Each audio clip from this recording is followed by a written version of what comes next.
Thanks for tuning in and welcome to Keep On Dancin', the show that celebrates the rhythm, creativity, and talent right here in our community. Each week we shine a spotlight on local dance studios, instructors, artistic directors, and theater programs that bring the performing arts to life. We'll learn about their passions, their programs, and what makes their space a special place to grow and perform. Whether you're a parent looking for just that right dance class for your little one, a dancer yourself, an aspiring actor, or someone who simply loves the art of movement, you're in the right place.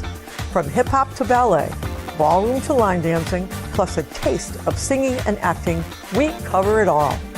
This program is sponsored by Dancingly Yours, your local source for leotards, tights, shoes, and more. Dressing dancers for 36 years, located on Route 10 in Plainville. They help keep our community moving so you can keep on dancing. Hey, thanks for tuning in and welcome to another episode of Keep On Dancin'. I'm Marsha, your host, and today we're shining a spotlight on a studio in Southington that's been around for a long time and it has a very impressive history. The curtain opens with the owner and artistic director of Dance City in the Arts, Julie Rizzo. Welcome, Julie. Thank you for joining me today. Thank you so much for having me. It's wonderful to have you. You're just in the small town of Southington, and I know that you're very involved in community arts and in your community events, and we see Dance City in the Arts all over the place. So the first question I have to ask you is, what inspired you to take over Dance City in the Arts? You were kind of young when Sheila Simone retired. How did that all come about? So I started dancing when I was about 2.5, 3 years old over in North Haven at Gloria Jean's Studio of Dance. So Gloria I studied Jean, under famous the Gloria Jean. amazing tutelage of Stacy Eastman. From there, I competed and I was on the United States tap team. So I competed in Germany twice, both in the children's team and then later on in the adult tap team when I was in high school. That's amazing. And then I went to college. I went to St. Joseph College where I studied dance and teaching. And from there, I started teaching at Dance City in the Arts in 2012. Was that your first encounter, starting to teach for her, or did you take classes with her? I did a little bit of teaching when I was at St. Joseph College, just for the dance ensemble there. But my first big experiences with teaching were under Sheila Simone at Dance City in the Arts. Had you known her before? Had you taken classes with her? I had not, no. So that was my first time, kind of learning about Dance City in the Arts. And joining into that studio family. Mm-hmm. And then from there, I purchased the studio and became the artistic director and owner back in 2015. So it's been... Only after working there for 3 years. Yeah, so it's been what an 11 years. Yeah, that was wonderful. Yeah. I remember when you took over and I think, oh, Sheila's retiring, because she started her business about the same time that I started Dancingly Yours. Yes. And then she was retiring. I thought her daughters would be taking it over. And then when you came out, a new person, I got to make sure. Yes. And you're doing a fabulous job. Thank you. Your kids come in and they're so excited, and especially about competition, because you're a very big competition person. And they come in and I do try to give them, little, extras for coming in, because I get all your students, and thank you very much. Yes. But they come in and they tell me about, we just won this and we got that. And wow, they're so excited, and everybody has such nice things to say about you. So you should be very proud of your teaching and yourself and your staff. I'm very proud of my students and my staff. I'm very lucky. Now, where have some of your students gone off to? You've been now for business for 11 years? Yes. And so you've seen the progression of your students leave your studio and then move on. So you must have some wonderful stories. I do. Some of my students are pursuing their DFA in dance, so their Bachelor of Fine Arts in Dance. Mm-hmm. We have students that are at George Mason, Marymount Manhattan, Montclair, Hofstra. We also have some kids who are on college dance teams. I have some kids at Quinnipiac. So we're very, very excited for them and super excited to see where dance leads them more in their adult life. Anything professional that they've gotten into? I know it's kind of early, but... Yes, it's still kind of early. Most of them are still very young. So So But we have some that actually came back and are teaching for me now. that's the question. Have they yes. come back and have they Yes. done some classes with the younger students to get them inspired and excited about moving on? Yes, they dance? have, and setting choreography and coaching both the team and recreational children. So all of our teachers are extremely dedicated and very, very talented. I'm extremely lucky. And we all teach both our recreation and our competition students. And that really helps us to streamline our whole program. So for example, like I'm teaching the level 2, level 3, level 4 recreational tap classes. And then I also teach the competition tap classes. So it's great because I can focus on the same things within the same age groups. So we have very strong recreational tap dancers and very strong competition dancers that can kind of, we can pull them in when they're ready if they want to do that. Well, and if they don't, then that's fine too. Okay. And we have many shows that our recreational students also perform in. We have our holiday show, and that's really geared towards them. And our ballet classes do that. Where do you hold the holiday show?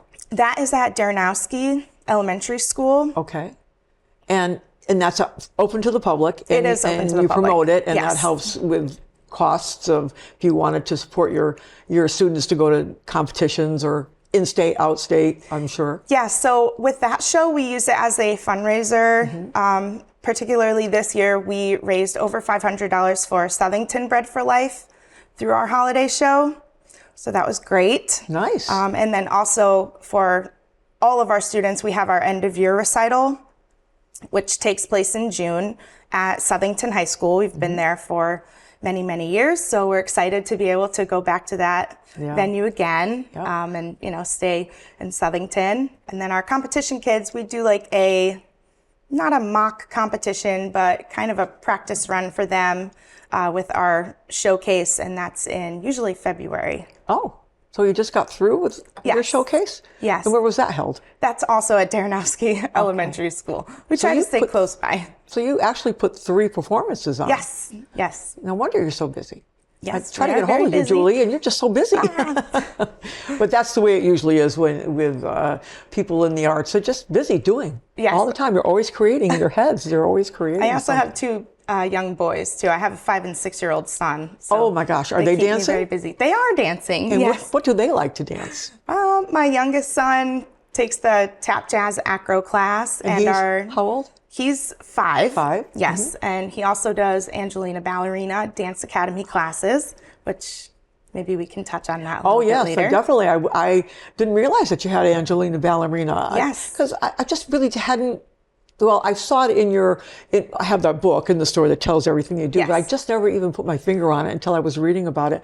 Let's go into that. That is so exciting and interesting. What's the age group for the Angelina Ballerina? So there's 2 levels. We have our level 1 and our level 2. So we have like 3 and 4-year-old class and then 4 and 5-year-old class. And that program is a set curriculum by Angelina Ballerina Dance Academy.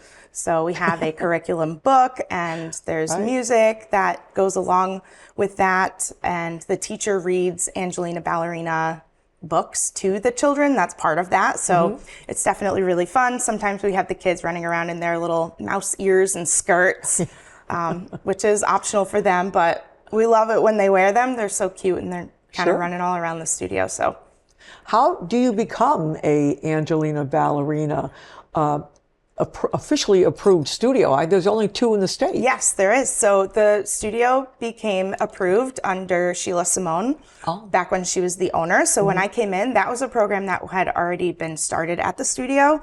So I was able to kind of take it over from there. But that program was already set. And so do you have to qualify for it every year? Yes. No, not every year. So once you are qualified, then you're already in, as long as you still keep up your... You still get curriculum ideas and programs to follow through. It's almost like having a franchise. Yes, exactly. So we go in and we order our skirts and our ears and stuff like that for the kids. That's adorable. Yes. That is so. How long are these classes? Those are 45-minute classes. Once a week? Yes. So usually in the morning? Yes. Saturday morning or Saturday mornings. We also have some Monday classes. In the morning? in the afternoon for our younger ones. Do you have morning classes per se at all? Only on Saturdays. Okay. Only on Saturdays. Your classes usually start around, what, 4 o'clock? Yes. 4 o'clock. Yes. Yeah, there are some studios, well, when I was growing up, there were some studios that were open in the morning, and I thought that was great because actually, I shouldn't say when I was growing up, when I was bringing my grandchildren to dance class. And it was nice to have a morning, okay, let's go to dance class this morning rather than do it after, later in the afternoon.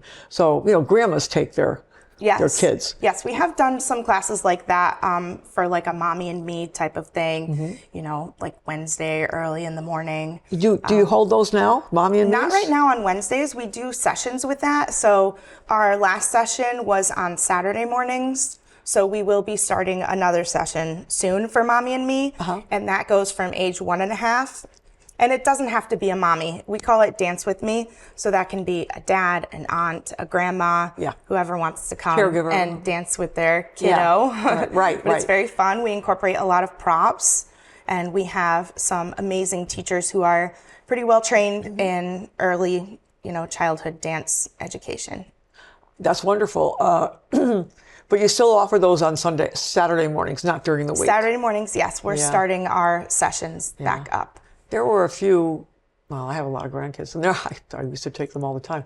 But there were a few places that were open that offered classes in the morning. There was a Gymkin or something. I forget what it was now. But it was great to have classes in the morning that you could take and fill up their morning activities and then bring them home and have them take their nap. Get them all tired out and put them down. Exactly. It's a good one. How about father and daughter classes? Do you host those? Yes, we have those classes, which just started up, I think about 2 weeks ago now. There's also a mother dancer class, which I'm taking with my son this year. This is our first time doing it together. And who's teaching you? That is teacher Mina. So I'm taking class from them. And they're an amazing teacher, so very lucky. We'll have to go over your instructors, but do you put these classes in the recital? Is that mandatory they be in the recital, or they are in the recital? Is it mandatory or a choice? We've never had anyone take the class and not be in the recital, but we've Their never. kids probably say, "No, you're doing it." Usually, it's with the understanding that they're gonna go on stage with their little one, and that's part of the fun. Right. But we do also offer adult classes without the children. If we do have a pretty good adult program. We offer tap classes and jazz classes. Some of our dance moms do take the class. We also have adults who don't have children in the studio that take the class. Right. Just want to get back into dance. Yes. Teachers' parents take the class, so. Yeah, keep it all in the family. Yeah, it's really fun. My mom has done it too in the past, so. Your mom's still dancing with you? Not Was anymore, she a dancer but before you started this? No.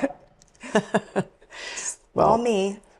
You're making her do this, right? You're inspiring her, let's just say that. And I think it's great. I think, I always say keep on dancing because it's better than any exercise you can go to. Yeah. It's good for your brain. The music plays, it makes you feel good. Then your body starts to move. And before you know it, you're burning calories. And using up some great energy and keeping your body fluid. And meeting new people who are enjoying the same things as you. Yeah. They have a good time. But sometimes people don't want to be tested in it. So it's nice that you just have adult classes. They can do what they want. Yes. Now, they have the choice whether or not they want to perform. Yes, they do. Yeah, I can see. Because I could see a lot of people saying, well, I'm not going to perform. I just want to do it for fun. That's a smart thing to do. Just come in and have a good time. Yeah, and all of our recreational classes also have that option. Sometimes there are children who love taking class and don't feel comfortable on a stage in front of people. And we support all of their decisions with that. If that's not something that they want to do, they're not pressured into doing that. Right. And, but it makes it hard optional. Once you choreograph the dance and you've got all these kids in certain spots and it doesn't want to we try to work that out like now, before we're buying costumes and things, we try to, have our recital sign-ups a little earlier so we know who's doing it so that we can kind of choreograph around the... Then you might have a child that says, well, I changed my mind. I want to be in it. Yep. It's too late. That does happen, and we try to get them in. Yeah, you get them as long as we can get a costume, we get them in. Yeah, people understand The more that. the merrier. Yeah, people understand that. Yeah. They really do. So you're very big in competitions, and we talked about this a little bit before. But how many competitions do you take your team to a year, and when do they normally start?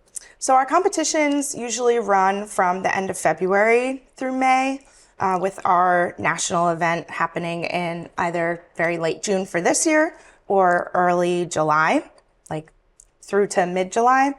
But we do 4 regular, like full competitions, and then we also have some optional events where solos, duos, and trios can, optionally compete, and we do some conventions with our students, which allows them to take classes from, the big names in the industry.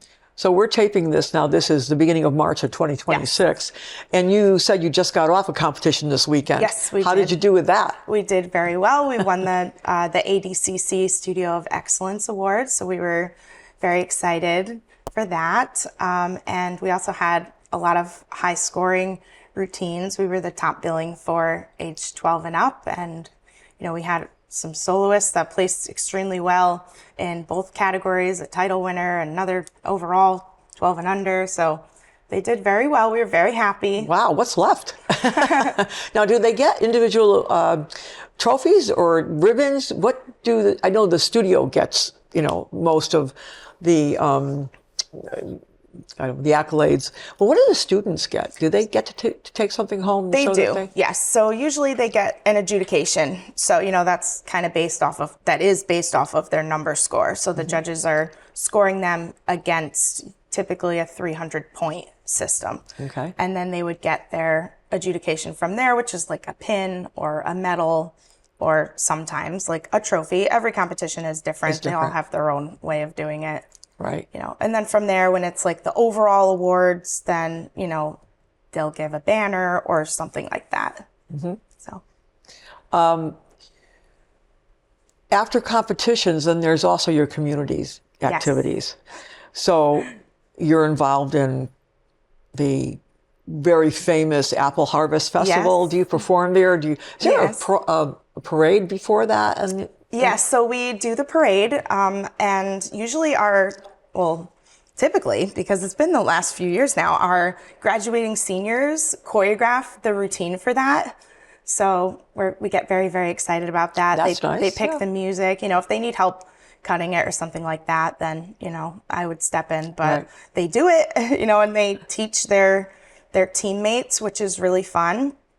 That's also open to our recreational students as well. Uh-huh. And they perform right down the street. They dance as they're marching down the streets. And then we participate in the Harvest the Arts performance, which is held in the center of town. So we have some solos, sometimes some duos that perform with that. Now, is there a stage put up? Yes, it's like a little stage, like a little mobile stage. Yeah. Yes. Like in that little V park-ish there. Exactly, you got it. So, and do you have a lot of people that come in and view? Yes. We get like a little crowd going when they're dancing. So it's really fun. It's a great opportunity for the kids to be able to, show their hard work to, other people in the community that are, kind of around and walking by. Yeah. So it's pretty exciting. What time of the year is that? That is in October. Okay, so right at Harvest the Arts. Is it before the Harvest Festival, or usually there's part of it? It's part of it. Okay. So typically the first weekend is the parade, and then the second weekend is the Harvest the Arts performance. Gotcha. And then after that, we move into getting ready for our Halloween in the Village performance held in Southington. Mm-hmm. So we have one of our staff members that choreographs a fun little Halloween routine with the kids, and then they go and perform that in the center of town. Right outside? Yes, in outside, their costumes, in the street, in Halloween costumes. So it's always super fun. And then from there, we go into our December show, which is our holiday performance, and that's the one that we, use as our fundraiser show that we try to, Boy, it's just one thing after another. It is, yeah. We have a show later this month. We're performing at Live Well in Southington. Oh, okay. Yeah, and that's a community that is designed to help patients and their families that have cognitive challenges. So I'm going to be bringing some students there to be performing for them. Hopefully, I will also be putting together some classes there for some of their residents and their families to take. So I'm excited to, kind of see where that leads. Will that be a one-day event that you The show will be a one-day event. Okay. We're hoping to do the classes. We need to see kind of what the interest is there among the residents. Right. And hopefully, we'll be able to put together like, a few weeks session for them, because they've been asking, I guess, for some dance classes. So. Oh, they've been asking for it. They have been asking. Well, people, especially in those resident homes, they look for activities. They look for people to come in and give them something to do and challenge them a little bit. And it's exciting for them, and it passes and people the time. go there for the day too. It's not just people Not to who live. live there. Yeah. Yeah. And it's also for their families. So. Well, they might not have the exciting. opportunity to partake in any of these activities. Yes, or go somewhere else. So we're trying to bring it to them. So. Right, exactly. That's a wonderful idea, and it really speaks a lot for the community.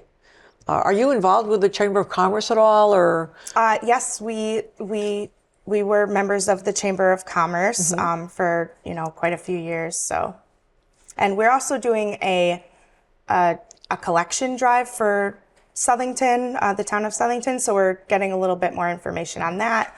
But that should be coming down over the next few weeks. So. One more thing to add to your one more thing to add to your program. How many teachers are on your staff? You have quite a few.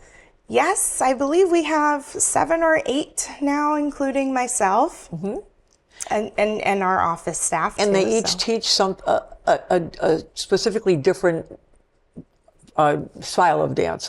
Like one does a tap, one does lyrical, or do they teach? We all teach a combination of things, yeah. With the exception of 1 or 2 who kind of really do stick to their specialty. We all have things that we definitely specialize in.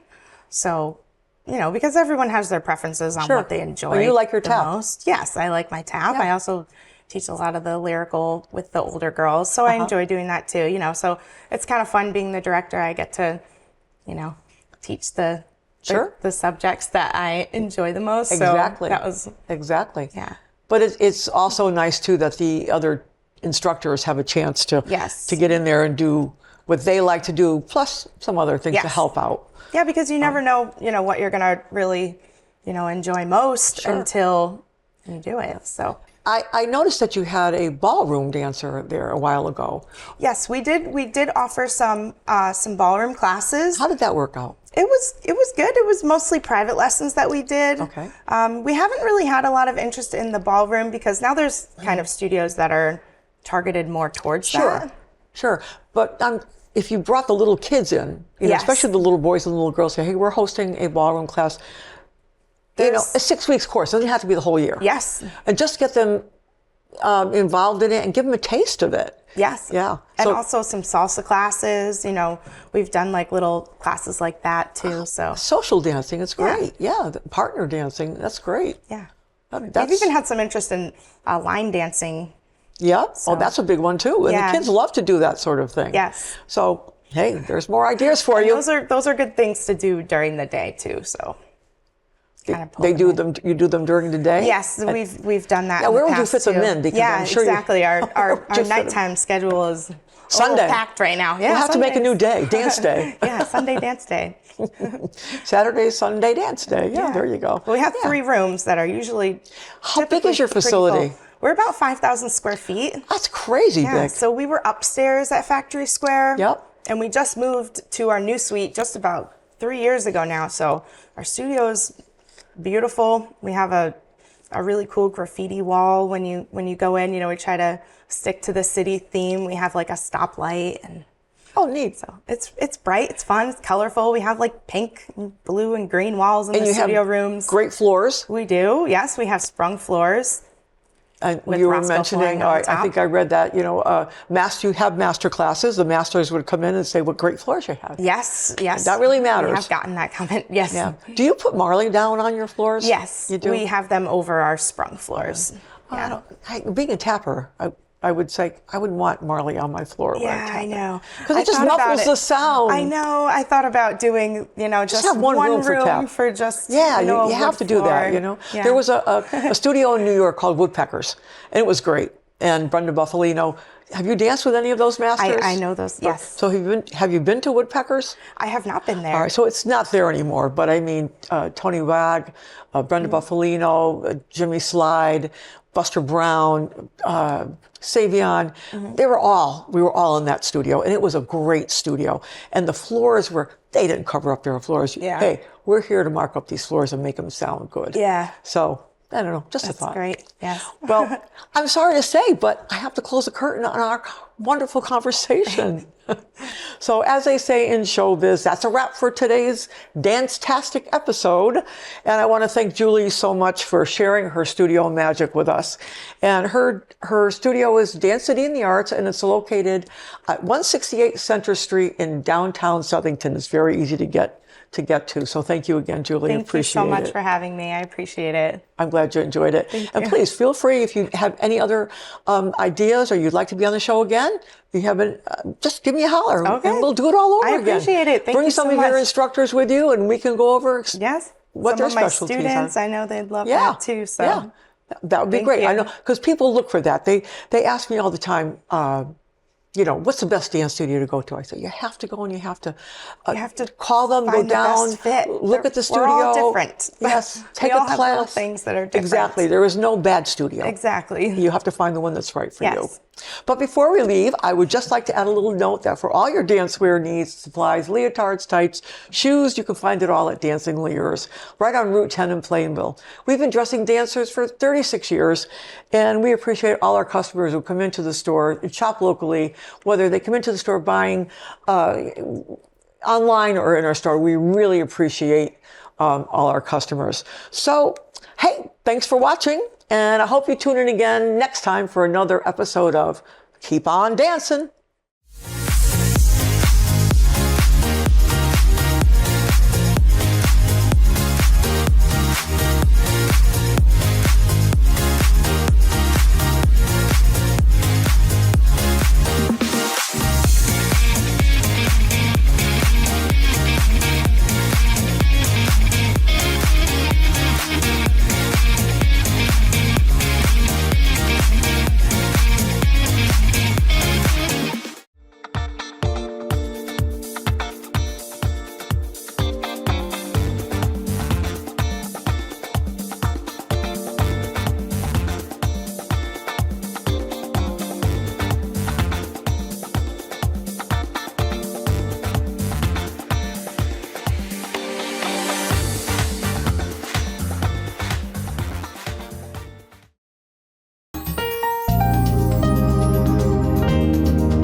Step into our store and discover a stunning array of dancewear.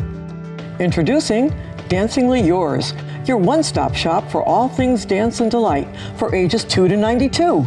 From tiny tutus to energetic tap shoes, our store is a treasure trove of dance essentials. At Dancingly Yours, we offer an extensive collection of dancewear and accessories that cater to all styles and levels. We carry top brands and the latest fashion trends. From ballet to hip-hop, lyrical to jazz, ballroom to liturgical, as well as gymnastics, you'll find the best selection right here at Dancingly Yours. But we're not just a store. We're a community that celebrates the joy of dance. Our expert team is passionate about dance, just like you. So we're here to assist you in finding the perfect fit. And the best part, Dancingly Yours offers competitive pricing in-store and online. Dancingly Yours, easy to get to, and worth the trip from anywhere, right on Route 10 in Plainville.